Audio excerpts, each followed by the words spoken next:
2026 সালের শুরুতেই Pakistan civil aviation authority বা সিএএ বিমান বাংলাদেশকে ঢাকা ও করাচির মধ্যে ফ্লাইট চালানোর আনুষ্ঠানিক অনুমতি দিয়েছে। দীর্ঘ অপেক্ষার অবসান ঘটিয়ে অবশেষে পুনঃস্থাপিত হতে যাচ্ছে বাংলাদেশ ও পাকিস্তানের সরাসরি বিমান যোগাযোগ। এই অনুমতির পর ঢাকা করাচি বিমান চলাচলে আর কোনো বাধা থাকলো না।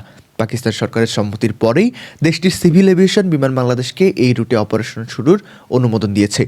তবে এখনই স্থায়ীভাবে নয়, প্রাথমিকভাবে আগামী 30 মার্চ 2026 পর্যন্ত অর্থাৎ 3 মাসের জন্য পরীক্ষামূলকভাবে বা ট্রায়াল বেসিসে এই ফ্লাইট চলবে। সবচেয়ে গুরুত্বপূর্ণ বিষয়টি হলো আকাশসীমা। এই অনুমোদনের ফলে বিমান বাংলাদেশ এখন পাকিস্তানের আকাশসীমা ব্যবহার করতে পারবে, তবে তা হতে হবে সিএএ নির্ধারিত নির্দিষ্ট রুটের মধ্য দিয়ে। ইতোমধ্যেই করাচি বিমানবন্দরে বিমানের জন্য ল্যান্ডিং স্লটও বরাদ্দ দেওয়া হয়েছে। শর্ত অনুযায়ী ঢাকা থেকে উড্ডয়নের আগেই বিমানকে করাচি এয়ারপোর্ট কর্তৃপক্ষের কাছে ফ্লাইটের সব তথ্য জমা দিতে হবে।